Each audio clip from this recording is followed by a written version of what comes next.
जब हम ये मान अपमान निंदा स्तुति की बात भी सोचते हैं तो कभी सोचते हैं कि बस हमें मान अपमान निंदा स्तुति में समान रहना है। लेकिन क्यों रहना है? लक्ष्य क्या है?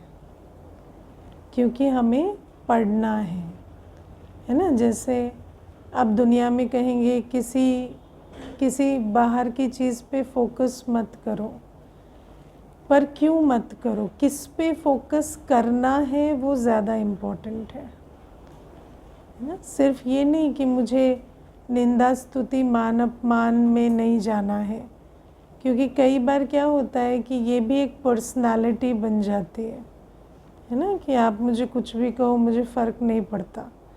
लेकिन लक्ष्य क्या है ना। लक्ष्य, हाँ, लक्ष्य सिर्फ ये तो नहीं है ना कि बस मुझे निंदा स्तुति मान अपमान में नहीं जाना है, मुझे कोई कुछ कहे फ़र्क नहीं पड़ता। पर क्यों उस लक्ष्य को क्यों धारण करना है? क्योंकि हमें पढ़ना है।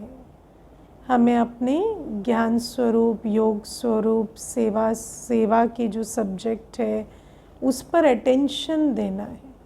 हमें याद की यात्रा में रहना है और सेवा पर अटेंशन देना है। इसीलिए हमें समान रहना है। अगर हम याद की यात्रा में नहीं रहें, सेवा ना करें, तो हमारी कमाई नहीं होगी, संगम युग व्यर्थ चला जाएगा। इसीलिए ये जो डिस्ट्रैक्शन आते हैं, ये डिस्ट्रैक्शंस है ना, बाहर कोई चीज़ आ रही है वो डिस्ट्रैक्शन है, लेकिन डिस्ट्रैक्शन से अपने को वो हटा सकेंगे जिनका लक्ष्य पर नज़र होगी, है ना। और वो जो लक्ष्य है वो क्लियर होना चाहिए, मुझे करना क्या है।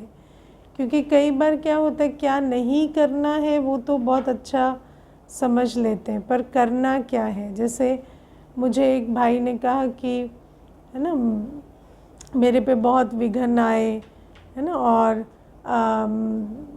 जैसे रेड्स पड़ी और सब कुछ हुआ, लेकिन हम हिले नहीं।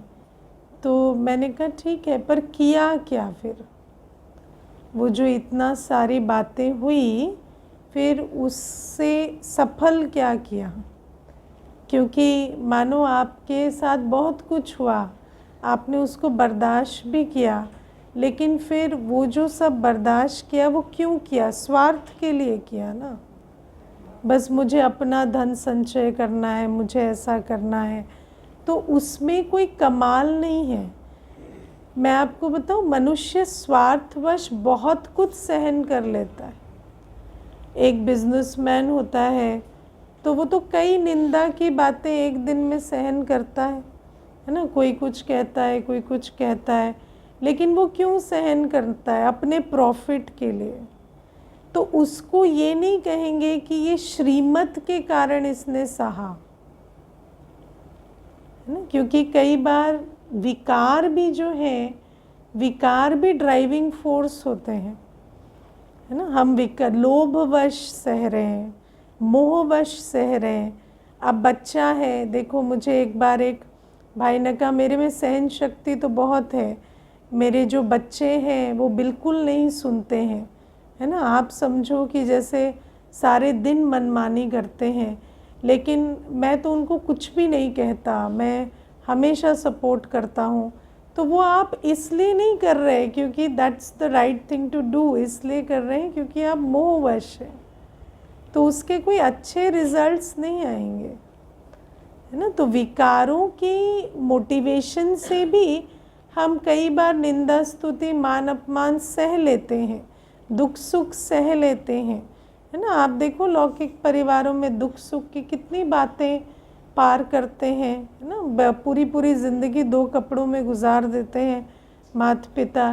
क्यों गुजार देते हैं? उसके पीछे मोटिवेशन क्या है? मोह है ना। मेरा परिवार, मेरा घर, मेरा ये। तो बाबा कहते हैं उसको कोई ये नहीं कहेंगे कि श्रीमत का खाता जमा हुआ। तो इसलिए बाबा हमें ये बात समझाते हैं कि पढ़ाई में जो निंदा स्तुति मान अपमान की बातें आई, जब हम बच्चे पढ़ते हैं तो इस पढ़ाई में बहुत सारी बातें आती हैं, क्योंकि आप श्रीमत पर चलते हैं तो बहुत सारी बातें आती हैं। तो जो हमने श्रीमत के लिए सहा, जो हमने बाबा की मत पर सहा, उसके लिए फिर दुआएं हमें मिलती। वो हम कहेंगे हाँ बाबा ने ये कहा है तो हमने किया तो बाबा की दुआएं मिलेंगी। तो इस बात को सबसे पहले समझना है कि पढ़ाई मोर इम्पोर्टेंट दैन समान रहना, है ना। आजकल तो यूथ सारी बातों में समान रहते हैं, ना, कितना भी निंदा स्तुति मान अपमान कोई फर्क नहीं पड़ता, है ना। घर में कोई कितना भी बोलता रहे वो एकदम ऐसे, तो फिर वो तो कोई ऐसे कमाल की बात नहीं है ना। अपने आलस को प्रोटेक्ट करने के लिए, अपने किसी विकार के लिए तो मनुष्य कितना कुछ सहता है, वो कोई कमाल की बात नहीं है। मुझे एक माता कहती थी, हम तो दीदी बहुत अफेक्टेड हो जाते हैं, मेरा बेटा तो बिल्कुल किसी बात से अफेक्टेड नहीं होता, तो क्या बहुत बड़ा योगी है क्या? मेरे से भी बड़ा योगी लगता है मुझे तो तो है ना, तो ये योग नहीं है, ये तो है ना वो जो दूसरा वाला बल है, विकारों का बल है। तो इसीलिए बाबा हमें कहते हैं पढ़ाई में जो बातें आती हैं उन बातों को हमें सबको पार करना है। और इसमें भी और एक बात जो अंडरलाइन करने की है वो ये, बाबा कहते हैं निंदा स्तुति मान अपमान में समान रहना, लेकिन हम क्या सोचते हैं, निंदा में समान रहना, मान अपमान हुआ तो स्थिर रहना। लेकिन बाबा दोनों कह रहे हैं, मान अपमान निंदा स्तुति सब में स्थिर रहना, सब में एक रस रहना। ऐसे क्योंकि नियम ये कहता है अगर हम मान से प्रभावित होते हैं तो अपमान से भी होंगे। अगर हमें स्तुति अच्छी लगती है तो हमें निंदा से कष्ट होगा, है ना। अगर हम सुख के फेरे में पड़ते हैं, साधनों के फेरे में पड़ते हैं, तो जब वो साधन छिन जाएंगे तो दुख बहुत होगा, है ना। और कई बार मनुष्य जो है वो अब दुख में रहने को तपस्या का रूप देता है ना। कहता है कि हम तो कम में चलते हैं, दुखी में रहते हैं, लेकिन बाबा कहते हैं नहीं, दुख सुख दोनों में समान रहना, है ना। कई बार ऐसा देखने में आता है कि मनुष्य दुख को, अभाव को, गरीबी को बहुत ग्लोरीफाई करता है कि जिसके पास साधन है वो बुरा है और जो ऐसे चलते हैं वो बहुत अच्छे हैं। लेकिन उसी व्यक्ति को साधन दे दो तो उसका जैसा दुरुपयोग करता है दूसरा नहीं किया होता है। तो तपस्वी वो नहीं होता जो दुख में रहे। आप इतनी तपस्या कर रहे हैं, दुख में क्यों है ना, दुख में क्यों रहेंगे हम? तो सुख दुख दोनों में समान रहना ये तपस्या है ना। चाहे कैसी भी परिस्थिति हो, चाहे बहुत कुछ हो तो भी वैसे ही, है ना। और क्योंकि अतीन्द्रिय सुख का फाउंडेशन है, अतीन्द्रिय सुख में ऐसा नहीं बहुत सुख है तो भी दुखी है, बहुत दुख है तो भी दुखी है, ऐसे वाला नहीं बहुत सुख है बाहर से तो भी अतीन्द्रिय सुख में, और कोई बहुत परिस्थितियां भी है तो भी अतीन्द्रिय सुख में। तो ये जो एक रस अवस्था है ये तपस्वी की निशानी है, ये हमारे राजयोग की सिद्धि है।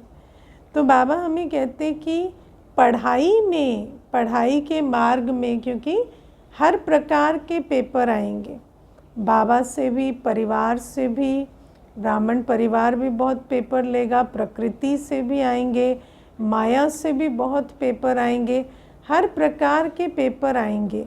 लेकिन वो पेपर जो है वो ड्रामा अनुसार आ रहे हैं, भले उसका निमित्त कोई भी बन रहा है, उससे कोई फ़र्क नहीं पड़ता, लेकिन वो जो पेपर आ रहे हैं वो ड्रामा अनुसार आ रहे हैं। और क्योंकि ड्रामा कल्याणकारी है तो वो हमारे लिए अच्छे हैं, वो हमें आगे बढ़ाने के लिए आ रहे हैं। क्योंकि बाबा हमें, है ना, रमेश भाई साहब की मुझे बात कभी नहीं भूलती, रमेश भाई साहब कहते थे आप 6 रुपये का घड़ा खरीदते हैं तो उसको ठोक ठोक के देखते हैं, और बाबा विश्व की राजाई दे दे को तो बिना ठोके ठाके दे दे क्या, है ना। तो कुछ ना कुछ तो हमारी सारी टेस्टिंग होगी ना। तो बाबा हमें कहते हैं उस रूप से ये सारी बातें आएंगी, लेकिन इसको समझना है, इस राज को समझना है कि खेल है। खेल को जज नहीं किया जाता, खेल को जीता जाता है ना। जब आप कोई गेम में जाते हैं तो आप उसके नियमों को क्वेश्चन करते हैं क्या? मानो आप एक हर्डल रेस में पार्टिसिपेट करते हैं तो आप कहेंगे क्या ये क्या है, 20 हर्डल क्यों लगा दिए, 10 ही लगाने चाहिए? नहीं ना। आप क्या कहेंगे, 20 हर्डल हैं तो मुझे 20 को पार करके विजयी बनना है। तो बाबा हमें कहते हैं ये भी एक खेल है। इसमें ये मत सोचो कि इस खेल का स्वरूप क्या है, मुझे विजयी बनना है, मुझे समान स्थिति रखनी है, उस पे फोकस करना है। क्योंकि ये जो सारा जो एनर्जी का खेल है उसका बीज क्या है कि हम इसमें फंस जाते हैं कि क्या हो रहा है, तो हमारा ध्यान वहाँ से हट जाता है कि मुझे क्या करना है। तो क्या हो रहा है उस पर खेल में फोकस नहीं किया जाता, मुझे क्या करना है उस पर फोकस किया जाता है। आप अगर कोई भी प्लेयर से बात करेंगे, स्पोर्ट्स पर्सन से बात करेंगे, तो कहते हैं कि हमारी सारी ट्रेनिंग ही इस बात की होती है कि आप डिस्ट्रैक्ट मत हो। क्योंकि फील्ड पर बहुत सारी बातें होंगी, लेकिन आप किसी बात से डिस्ट्रैक्ट मत हो। अगर आप गोल्फ के लिए आप अपना फुटबॉल पे गोल लगाने की उत्कंठा में रहो, आप क्रिकेट खेल रहे हैं तो आपको सिक्सर मारना है या चौका मारना है, उसमें आप फोकस करो। आप उस पर मत जाओ कि वो क्या गाली दे रहा है, वो क्या कर रहा है। वो डिस्ट्रैक्शंस को ही आपको हैंडल करना होता है। तो बाबा कहते हैं ये भी एक खेल है, इसमें बहुत सारे बातें आएंगी, बहुत सारे डिस्ट्रैक्शन आएंगे, लेकिन हमारा जो लक्ष्य है वो है एक रस स्थिति में स्थित रहकर पढ़ाई पढ़ना। हम अपना ज्ञान योग धारणा सेवा पे फोकस करें, हमारा हर कर्म ज्ञान स्वरूप हो, हम बाबा की याद में रहें, हमारा तन मन धन सफल हो, हम इस पे कंसंट्रेट करके रहें। क्योंकि कई बार क्या होता, अगर ये बातें हमारी समझ में नहीं आती तो हम उन बातों में फंस जाते हैं। जैसे खिलाड़ी, मान लो आप सोचो कोई खिलाड़ी फील्ड पर है, वो अपना गोल लगाने की जगह सामने वाला क्या कर रहा है या क्या गालियां दे रहा है उस पर वो पड़ जाए उस बात में, और वो भी उसमें उलझ कर वही करने लग जाए, तो वो तो हारेगा ही, है ना। तो इसीलिए बाबा हमें कहते हैं कि अपने गेम पे फोकस करो, अपने कर्म पे फोकस करो, जो बाबा ने हमें सिखाया है वो करते रहो। और दूसरी बात है कि मान लीजिए आप किसी के चक्कर में पड़ जाते हैं, है ना। ये जो चक्कर और टक्कर है ना, क्योंकि जब आप पढ़ाई पढ़ रहे हैं तो स्तुति के चक्कर में पड़ जाएंगे, निंदा में टक्कर में पड़ जाएंगे, तो या मान में चक्कर में पड़ जाएंगे, अपमान में टक्कर में पड़ जाएंगे। तो जब आप इन चक्कर टक्कर में आ जाते हैं तो क्या होता है, वो चक्कर टक्कर के संस्कार आपके संस्कार बन जाते। मैं इस बारे में बहुत विचार करती हूँ कि हम जिस वायुमंडल में रहते हैं वहाँ रहते हुए हमें अपने संस्कारों को ठीक रखना है ना। क्योंकि ये जो वायुमंडल और जो आत्माओं का व्यवहार कर्म होते हैं या बोल होते हैं, उस आधार से अगर आप ज्ञान स्वरूप योगी होकर नहीं चलते तो आप भी रिएक्शन में कर्म करते करते वही संस्कार बना लेते हैं जो उनके हैं, है ना। मान लीजिए कोई सारे दिन गंदी भाषा का प्रयोग करता है, तो धीरे धीरे आप भले ही अपने जीवन में कभी भी गंदी भाषा का प्रयोग नहीं किए होंगे, लेकिन अगर आप सारे दिन उसकी भाषा को अपने अंदर चलाएंगे तो धीरे धीरे आपके शब्द भी वैसे ही निकलने लगेंगे और आपको मालूम भी नहीं पड़ेगा उस आत्मा, क्योंकि खेल जैसे ख़त्म हो जाता है ना, ऐसे उस आत्मा के साथ तो आपका पाठ ख़त्म हो गया, फिर आपका पाठ कहीं और शुरू हुआ, लेकिन आप संस्कार वही लेके जा रहे हैं और इस बार सामने वाला गाली नहीं दे रहा, आप दे रहे हैं। तो ये जो सारी चीज़ें हैं इसमें हमें बड़ा सावधान रहना होता है, क्योंकि ये जो संग का रंग है ये बहुत जल्दी चढ़ता है। मान लो हर कोई किसी चक्कर में रह रहा है आपके आसपास, तो आप भी उस चक्कर में पड़ जाते हैं। आपको लगता है ये शायद इम्पोर्टेंट चक्कर है, इसमें पढ़ना होता है, लेकिन उस चक्कर टक्कर में आपको नहीं आना है। नहीं तो क्या होता है, वो संस्कार बनाते हैं और अपने संस्कार वैसे ही इतने सारे बने हुए है ना, कोई कम संस्कार है ना, उसको देखना, समझना, परिवर्तन करना, वो तो इतनी लंबी यात्रा है। ऊपर से फिर नए नए संस्कार और बनाते चले जाएं तो फिर कभी हम संगम युग पूरा हो जाएगा, हमारा कुछ भी नहीं होगा।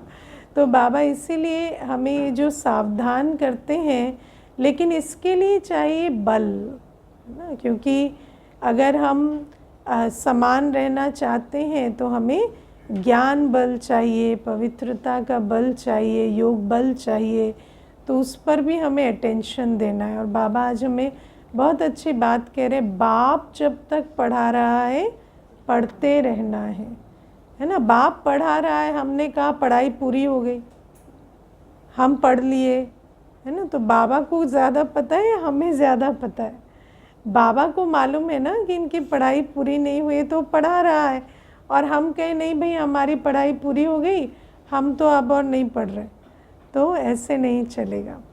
और आज दशहरे का दिन है, तो बाबा ने भी रावण राज्य पर जीत पाने की बात की, और हम बच्चे ही यथार्थ रूपेण इस बात को समझते हैं कि ऐसे कोई रावण का पुतला जलाने से तो रावण राज्य ख़त्म नहीं होगा, लेकिन रावण राज्य ख़त्म करने की यथार्थ विधि क्या है फिर?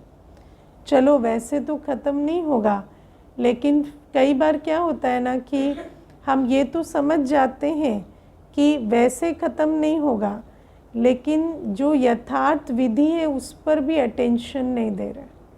तो क्या सच में हम रावण राज्य को ख़त्म कर रहे हैं? क्योंकि आप देखो दुनिया में तो युद्ध दिखा दी गई ना, कि यहाँ राम सेना ने तीर चलाया, उधर रावण सेना ने तीर चलाया, तो रावण तो तीर चला रहा है ना, सारे दिन तीर चलाते हैं ना रावण, बाहर से अंदर से हर तरफ से रावण के तीर लगते हैं, जो आपको कुछ न कुछ विकर्म करने के लिए ट्रिगर करते हैं, है ना। लेकिन उन तीरों का उत्तर कैसे दें जब हमारे पास भी तीर हो और प्लस उनमें जौहर भी हो, है ना। ऐसे नहीं कि बस तीर, क्योंकि कई बार भाई बहनें क्या बातें करते हैं कि हम तीर तो चला रहे हैं लेकिन वो नीचे गिर रहा है, वो रावण को मार नहीं रहा, है ना। तो सोच रहे हैं ये नहीं करना है, ये नहीं करना है, ये नहीं करना, और कर वही रहे हैं। तो इसका मतलब आपकी नाइफ नहीं बटर नाइफ है ना। तो बटर नाइफ से और कट नहीं रहा है, कुछ चाह रहे हैं, चला भी रहे हैं। तो इसीलिए बाबा हमें कहते हैं कि ज्ञान बल तो है, लेकिन ज्ञान बल के साथ अगर योग बल नहीं है, पवित्रता का बल नहीं है, या श्रीमत पर चलने का बल नहीं है, दुआओं का बल नहीं है, पुण्य का खाता नहीं है, तो फिर क्या होता कि हम कितना भी ज्ञान बल यूज़ करने की कोशिश करते हैं, लेकिन वो जैसे तीर चलाया और वो तीर निशाने पे लग नहीं रहा, क्योंकि उस तीर में भी धार नहीं है और चलाने वाले में भी फोर्स नहीं है। तो इसीलिए ये जो रावण पर विजय पाने के लिए हमें बहुत अटेंशन देना पड़ेगा। 10 शीश हैं तो अनेकों बल चाहिए हमें, और रावण तो अनेक प्रकार से, माया देखो कैसे कैसे वार करती है ना, अनेकों प्रकार से। तो उतना हमें ज्ञान एक्यूरेट कर्म करने की शक्ति कब मिलेगी? ज्ञान को अप्लाई करने की शक्ति कब मिलेगी? जब ये सारी बातें हमारे अंदर धारण होगी। योग बल, पवित्रता का बल, सेवा का बल। मैं आज ऐसे विचार कर रही थी, देखो जब मैं किसी को देख रही थी, योग में बैठते हैं तो कभी इधर को जा रहे हैं, कभी उधर को जा रहे हैं, कभी है ना उठ के ही चल पड़े, कभी पोजीशन चेंज कर रहे हैं, कभी कुछ कर रहे हैं। अब मुझे एक बात बताओ, मान लो आप योग में बैठे हैं, एक बाल आ गया, वो आपकी आँखों को है ना अंदर किरकिरी कर रहा है या इधर ये कर रहा है, वो किसका प्रतीक है? वो आपके संस्कारों का प्रतीक। ये जो इरिटेशन हमें होती है एक बाल के इधर उधर होने से, वो इरिटेशन तो अपने संस्कारों से हो रही है ना। इसमें बहुत अच्छा वो बुद्ध की कहानी आती है कि एक बार एक व्यक्ति था तो मेडिटेशन कर रहा था नदी के बीचों बीच नौका पर, तो उसको उसकी नौका को धक्का लग रहा था। तो जब धक्का लग रहा था तो बार बार सोचता कि कैसा मूढ़मती व्यक्ति है, मैं दिखाई नहीं दे रहा हूँ, इतना बड़ा मैं योग कर रहा हूँ यहाँ पर, ये धक्का मारे जा रहा है, अच्छा ठीक है चला जाएगा। फिर दोबारा धक्का लगे, फिर तीसरी बार लगे, तो लास्ट में उसने गुस्सा होके अपनी आँख खोली तो उसको पता चला कि एक खाली नौका आकर टकरा रही है ना। तो वो उस खाली नौका के टकराने से भी इरिटेट क्यों हो रहा है? क्योंकि इरिटेट होने का संस्कार है। तो ये जो हम एकांत में, बाबा देखो कोई भी अभ्यास होता है तो अभ्यास कहाँ किया जाता है? अभ्यास किया जाता है अनुकूल परिस्थिति में। तो जब हम अमृत वेले योग में बैठते हैं तो परिस्थिति अनुकूल है, वायुमंडल भी अनुकूल है। इसीलिए तो बाबा हमें कहते हैं ना कि फाउंडेशन डालने का समय, अभ्यास करने का समय अमृत वेला है, क्योंकि अमृत वेले के समय में वायुमंडल से भी विघन नहीं है, घर में भी सब सोए हैं, कोई काम नहीं है जो अपने से बुद्धि को खींच रहा हो। ऐसे वायुमंडल में भी जब हमारा ध्यान नहीं एकाग्र हो रहा है ना, हमें शरीर खींच रहा है, हमें कोई और चीज़ खींच रही है, हमें पुराने संकल्प खींच रहे हैं, कोई बातें याद आ रही हैं, तो उस समय पर हमें उन बातों को पार करना है। ऐसे नहीं कि अगर यहाँ पर पैर दर्द करने लगा है तो पैर को चेंज कर दें, ऐसे तो आप 10 बार पोज चेंज कर रहे हैं।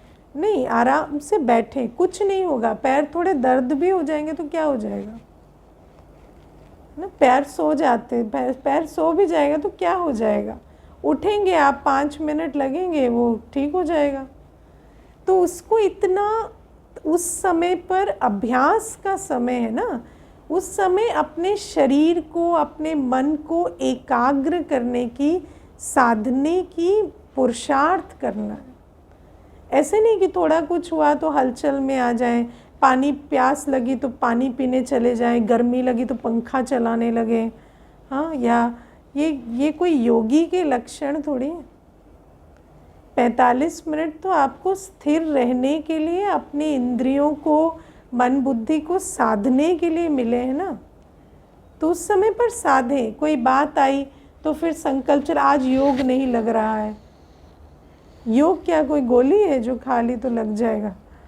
हाँ, तो ये अगर कोई बात आई मन में तो उस बात को आने दो, जाने दो। आप अपना बाबा को याद करो। कोई चीज़ है जो बाहर से डिस्ट्रैक्ट कर रही है, कोई शरीर है, कोई है ना खुजली, बाल, ये वो है, उसको भी आप बाबा को याद करके उस संकल्प को विन करो।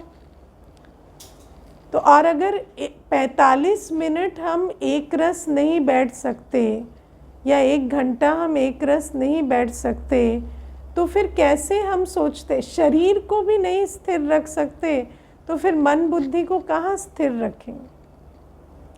इसको समझना, ये जो शरीर में भी अस्थिरता आती है, ये चेंज करें, वो चेंज करें, ये भी अंदर संस्कारों से आती है, शरीर से नहीं आती है। सब कुछ यहाँ से ऑपरेट हो रहा है यहाँ कुछ नहीं हो रहा है। तो जिसको इरिटेशन का संस्कार है, उसको थोड़ा कुछ बाहर होगा तो उसको इरिटेशन होने लगेगी, है ना। अब गर्मी लगना, सर्दी लगना, ये सब तो संस्कार है ना, वरना गर्मी सर्दी क्या होती है ना। तो बाबा हमें कहते हैं ये जो संस्कार हमने बनाए हैं, इन पर जीत पानी है। ये जब हमें खींचते हैं तो वो जो 1 घंटा हम अभ्यास का रखते हैं, उसमें बहुत अच्छा हमें फाउंडेशन डालना है। तब जाकर सारे दिन, फिर आप सोचो, अगर हम अनुकूल परिस्थिति में ही, अभ्यास में ही विजयी नहीं बन रहे हैं, तो फिर प्रतिकूल परिस्थिति में हम क्या विजयी बनेंगे?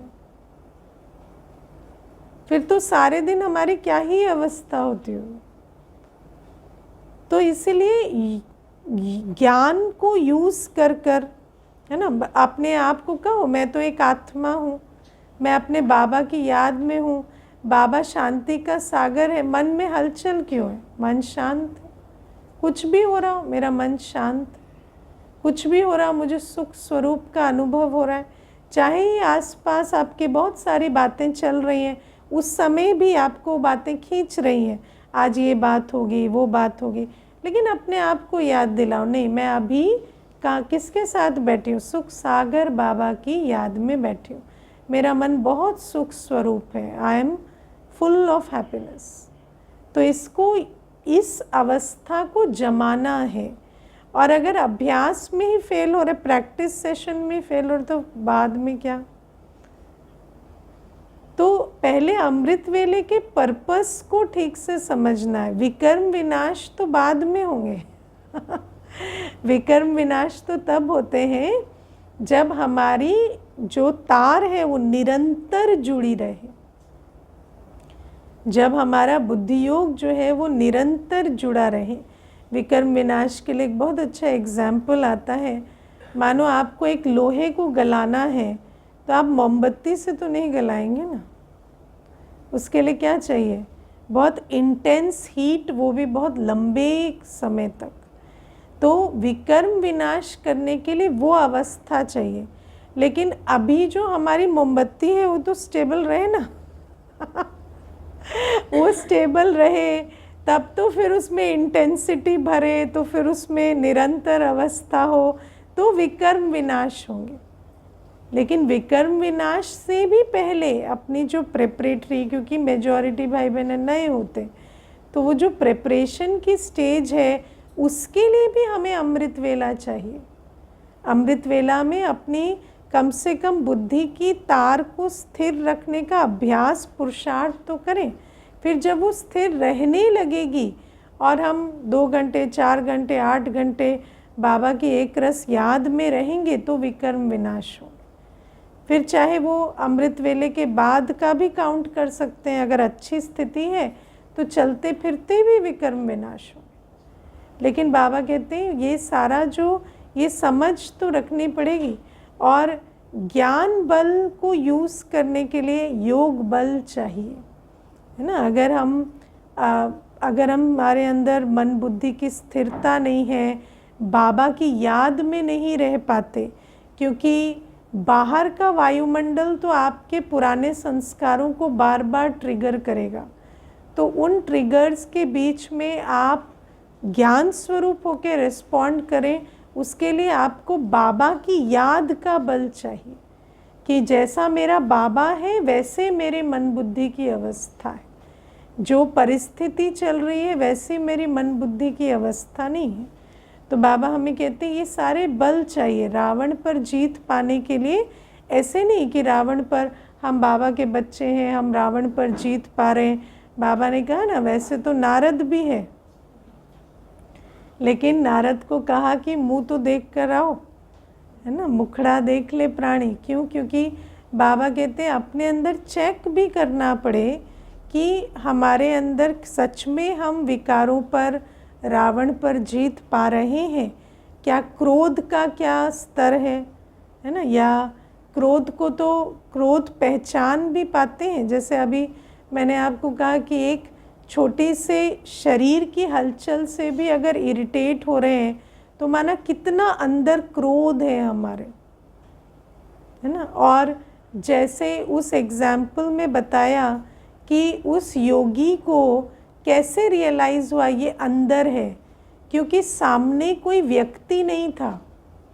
अगर सामने कोई व्यक्ति होता तो सीधा क्या करता, ये क्या इसको दिखाई नहीं देता, ये मुझे टक्कर मार रहा है, तो वो उसको ब्लेम करके अपने क्रोध को जस्टिफाई कर देता। और सारे दिन हम भी क्रोध को वही करते। आप जितने भी संकल्प क्रोधवश लेते हैं, जितने भी शब्द बोलते हैं, कर्म करते हैं, वो किसी के कारण नहीं, अपने क्रोध के कारण है। लेकिन क्या समझ में आता है कि इतना क्रोध अभी भी अंदर है, इतना क्रोध अंदर है। हम कहते हैं ये ऐसे करते हैं तो ऐसे तो होगा ना, अभी भी क्या नहीं करते। तो बाबा हमें कहते हैं इतनी आकर्षण है, इच्छाएं हैं, तो फिर कहाँ कामधेनु बनेंगे। कामधेनु बनने का आज कहा ना बाबा ने कि कामधेनु बनना है। अब कामधेनु कैसे बनेंगे? कामधेनु वो बनेंगे जो इच्छा मात्रम अविद्या होंगे। ये अभी पीछे स्लोगन में आया था ना, इच्छा मात्रम अविद्या ही कामधेनु बनते हैं। जिनके अंदर इच्छाएं हैं ना, वो कभी किसी और का कल्याण नहीं कर सकते। मनुष्य आत्मा जो इच्छावश है, उसकी अपनी स्थिति इतनी खाली है। इच्छा एक ब्लैक होल की तरह है, उसमें आप कितना भी डाल देंगे ना, वो दाता नहीं बनेगा। वो फिर भी कहेगा मुझे तो जीवन में कुछ नहीं मिला। तो जिसके अंदर इतनी इच्छाएं हैं, वो कभी दाता नहीं बन सकता, कभी कामधेनु नहीं बन सकता। और इच्छाओं को कैसे ओवरकम करते हैं? संतुष्टता से, है ना। संतुष्टता, जितनी संतुष्टता अंदर आती है, मुझे बाबा मिला, मुझे सब कुछ मिला। अगर भगवान मिलकर भी खुशी नहीं है, प्राप्ति का अनुभव नहीं है, सर्व प्राप्तियों का अनुभव नहीं है, तो there is nothing that can make you happy. इस दुनिया में ऐसा कुछ नहीं है जो आपको प्राप्ति स्वरूप अनुभव करा सकता है। तो बाबा हमें कहते हैं सारे दिन ग्रैटिट्यूड रखना है, गीत गाना चाहिए अंदर से कि मुझे बाबा मिला, मुझे इससे ज़्यादा और कुछ नहीं है दुनिया में पाने को। पाना था सो पा लिया, अब काम क्या बाकी रहा। अभी एक जन्म मुझे बाप का बनकर सबकी मनोकामनाएं पूरी करनी, और सबकी मनोकामनाएं भी कब पूरी होंगी, है ना, एक्चुअलाइजेशन से नहीं, रियलाइजेशन से। मनोकामना कभी प्राप्ति से पूरी नहीं होती, मनोकामना रियलाइज करने से पूरी होती है, मैं कौन हूँ और मैं किसका हूँ। लेकिन पहले अपनी मनोकामनाएं तो उस रूप से पूरी हो, अपने आप को तो इतना इच्छा मात्रम अविद्या रखें, तब तो जाकर आप किसी और की मनोकामना पूरी करने के लिए अपना तन मन धन लगाएंगे। वरना तो मनुष्य क्या है, आज मनुष्य को कहो कि आप कुछ ईश्वरीय कार्य में कहो तो कहते हैं हमारे लिए ही कुछ कर दो, है ना, हम ही सबसे खाली और गरीब बैठे, है ना, हम क्या बाबा के लिए करेंगे, हमारे लिए ही कर दो। बाबा को बोलो हमारे लिए कर दे, है ना। लेकिन बाबा कहते हैं ऐसे मंगते की वृत्ति से कभी खाने भरपूर नहीं होते, ना। वृत्ति ही अगर अप्राप्ति की है तो भंडारे कैसे भरपूर होंगे, ना। बाबा हमें कहते हैं तुम याद करो अपने आदि मध्य अंत को, तुम अपने बेहद के बाप को याद करो और इमर्ज करो अपने स्वमान को कि मेरे जैसा सर्व प्राप्ति स्वरूप और कोई है ही नहीं। मैं तीनों कालों में ऊंचे ते ऊंचा, ना। और जब आत्मा के अंदर ऐसी प्राप्ति स्वरूप, संतुष्ट स्वरूप की अवस्था होती है, तब जाकर वो दाता बनता है। तब उसको लगता है कि हाँ, मेरा ऐसा कोई तन मन धन का यूज़ नहीं है कि मुझे ऐसा लगे कि इससे मुझे अपना कुछ करना है, ये करना है। तब उसको लगता है हाँ, सब कुछ ईश्वरीय सेवा के लिए, है ना। लेकिन अगर ये स्थिति नहीं है तो मास्टर कामधेनु कैसे बनेगा? तो इन बातों को बहुत अच्छे से हमें समझना होता है कि क्योंकि दुनिया में पुतला जला रहे हैं, हम पुतला नहीं जला रहे, इससे फ़र्क नहीं पड़ता। हम क्या नहीं कर रहे हैं इज़ नॉट इम्पॉर्टेंट। क्या हम सच में रावण पर जीत पा रहे हैं? क्या सच में अपनी वाइब्रेशन जो है वो पवित्रता, शांति, स्नेह, सुख की निरंतर है? तो ये हमें विचार करना है। और बाबा आज हमें कहते हैं ना कि जैसे बाबा ने कहा 16 कला भ्रष्टाचारी से 16 कला श्रेष्ठाचारी बनना है ना। तो आप सोचो कहाँ 16 कला भ्रष्टाचारी और कहाँ 16 कला श्रेष्ठाचारी। लेकिन इसीलिए इस पूरे स्पेक्ट्रम को पार करने के लिए हमें समझना होता है बीच में ज़ीरो आएगा। इसीलिए बाबा कहते हैं ज़ीरो बन के पहले ज़ीरो बाप को याद करो तो विकर्म विनाश होंगे। माना जब हम 16 कला भ्रष्टाचारी से ज़ीरो पे आना चाहते हैं, माना हमसे विकर्म तो ना हो, उसके लिए हमें अपने को आत्मा समझ बाबा को याद करना है, अपनी ओरिजिनल क्वालिटी में जैसे अपने को स्टेबलाइज करना है। मैं आत्मा हूँ बिंदी, मेरा बाबा है बिंदी, मेरा स्वरूप है निरंतर शांत, निरंतर स्नेह स्वरूप, निरंतर शक्ति स्वरूप। जैसे मेरा बाबा निरंतर शांति सुख प्रेम का सागर है, ऐसे मैं हूँ। जब अपने उस बिंदी स्वरूप में आए, है ना, कुछ नहीं, बस बीइंग, नो डूइंग, है ना। डूइंग बैड से डूइंग गुड पे सीधा नहीं आ सकते। पहले डूइंग बैड से बीइंग, नॉट डूइंग। कुछ भी नहीं, संकल्प भी नहीं चलाना है, कोई संकल्प नहीं। जैसे बाबा कई बार कहते हैं योग में सेवा का भी संकल्प मत चलाओ। योग के समय ऐसे भी नहीं सोचो मुझे ये ब्रह्मा भोजन बनाना है या इस आत्मा को इस प्रकार से पालना देनी है या ये इस पॉइंट सुनानी, कुछ भी नहीं। डूइंग बैड से नॉट डूइंग एनीथिंग, बीइंग,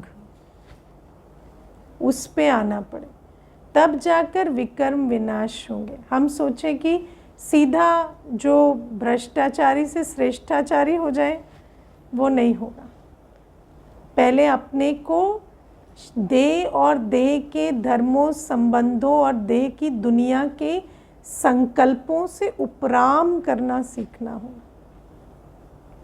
कई बार व्यक्ति कहता है ना नेगेटिव से सीधा पॉजिटिव थिंकिंग पे आ जाओ, वो नहीं हो सकता। इसीलिए बाबा ने हमें राजयोग सिखाया। अगर आपको पुरानी दुनिया का संकल्प छोड़ना नहीं आता तो फिर आप उस संकल्प को परिवर्तन कैसे करेंगे, है ना। क्योंकि जिस चीज़ के साथ आपका जैसा संबंध है, उस संबंध से उपराम नहीं होंगे तो संबंध परिवर्तन कैसे करेंगे। प्रेजेंट वाले से तो उपराम होना पड़ेगा ना।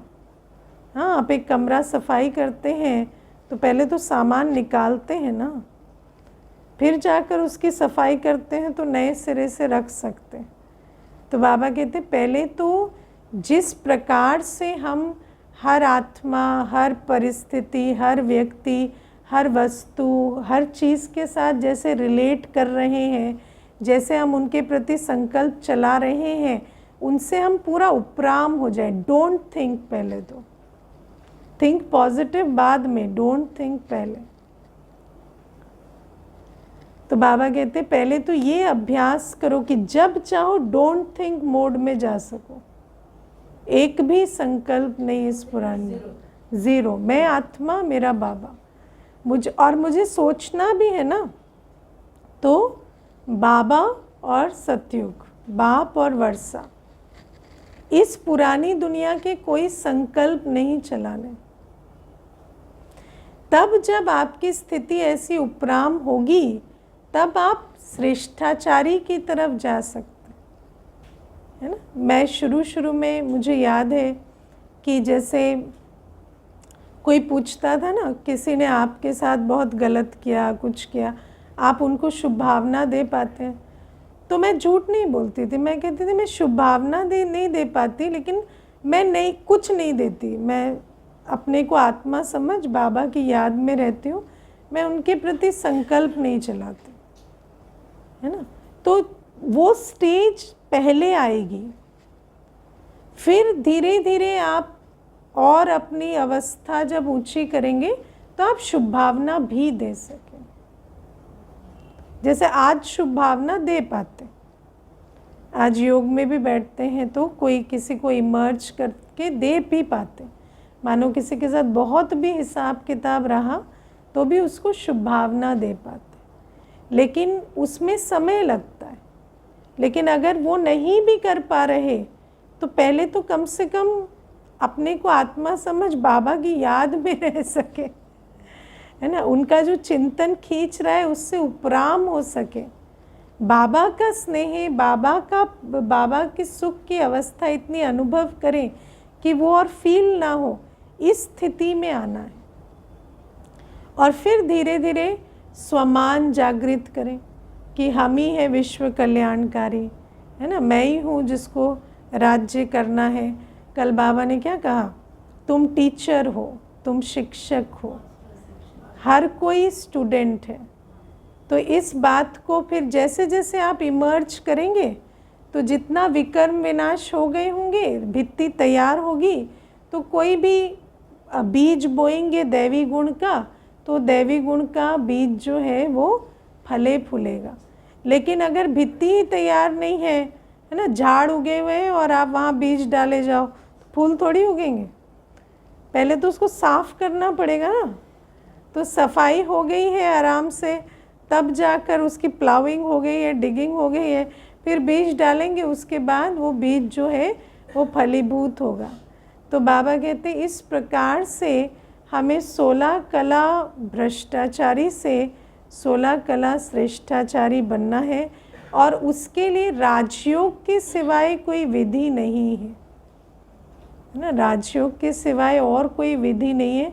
दुनिया में सब कहेंगे उनको ब्लेसिंग दो, उनको ऐसे करो, वो it doesn't work like that, है ना। और फिर आपको बहुत चिंतन मंथन करना पड़ता है कि हाँ, हमारा जो भी कुछ है वो हिसाब किताब जो है वो स्पिरिचुअल हिसाब किताब है, उस कारण से, या खेल है, तो कई पॉइंट्स आप यूज़ करके फिर आप श्रेष्ठाचारी या शुभ चिंतन, शुभ भावना की तरफ बढ़ते हैं। ठीक है। हाँ, हार नहीं तो बाबा ने संडे की वाणी में कहा ना कि फिर ऐसे नहीं दिल शिकस्त होते रहो। ये तो बाबा कहते हैं ना, दिल शिकस्त नहीं होना है, लेकिन हर जगह पे माया से केयरफुल रहना है ना। क्योंकि कई बार ऐसे सोचते गिरेंगे तो ज़रूर, पर दिल शिकस्त नहीं होना है। नहीं, क्यों ज़रूर गिरेंगे, ज़रूर मत गिरो ना, है ना। कोई ज़रूरी नहीं है गिरना, ठीक है। तो सच्चा दशहरा हमें मनाना है, सचमुच अपने पे काम करना है। सिर्फ ये नहीं कि हम ज्ञान में हम सच्चा दशहरा मनाते हैं, उस रूप से नहीं, लेकिन सच में अपने विकारों पर जीत पानी। अच्छा जी, ओम शांति।